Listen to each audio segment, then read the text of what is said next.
খাবারের সাথে জল খাওয়া উচিত নয়, এটা কি ঠিক কথা? না, এটা ঠিক নয়। ঘেরান্ড সংহিতা থেকে এই সূত্রটি দেখুন। কখন খাবারের সাথে জল খেতে হবে এবং কখন খাবারের সাথে জল খাওয়া উচিত নয় পরিষ্কার বুঝতে পারবেন। अन्नेन पूरयेत् अर्धं त्वयेन तु तृतीयकम् उदरस्य तुर्य अंशं संरक्षेत् वायुचारणे। এই সূত্রটিকে যদি আমরা গদ্য রূপে রূপান্তর করি তাহলে এরকম হবে।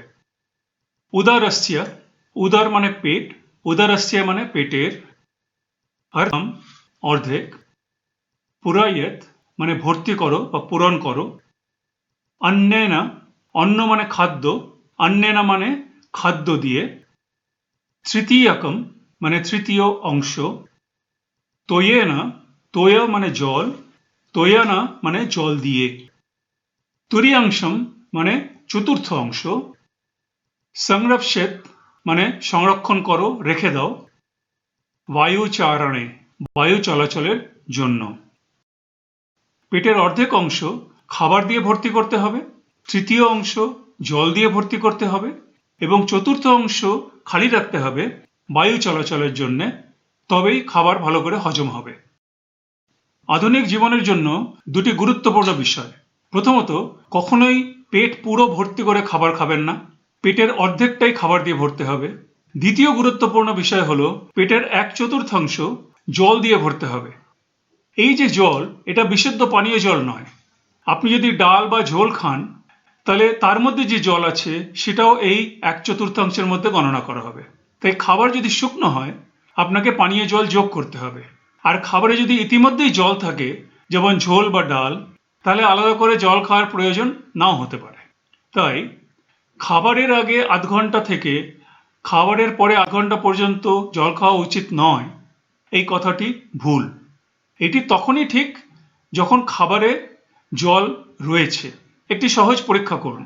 শুকনো চিড়ে খান, কোনো পানীয় ছাড়া, চা না, কফি না, জল না, জুস না, শুধু শুকনো চিড়ে, অথবা ডিম পাউরুটি খান কোনো রকম পানীয় ছাড়া, এবং দেখুন পেটের মধ্যে কিরকম লাগে। আমরা কিভাবে খাবার হজম করি? এটি একটি যান্ত্রিক ও রাসায়নিক প্রক্রিয়া। খাবার মুখে চিবানো হয়, এটা হলো যান্ত্রিক প্রক্রিয়া। এটি লালার সঙ্গে মেশে এটি রাসায়নিক প্রক্রিয়া শুরু করে। বোলাস নামে একটি আধা ঠাসা বা শক্ত পদার্থ তৈরি করে, যা নিচে পাকস্থলিতে যায়।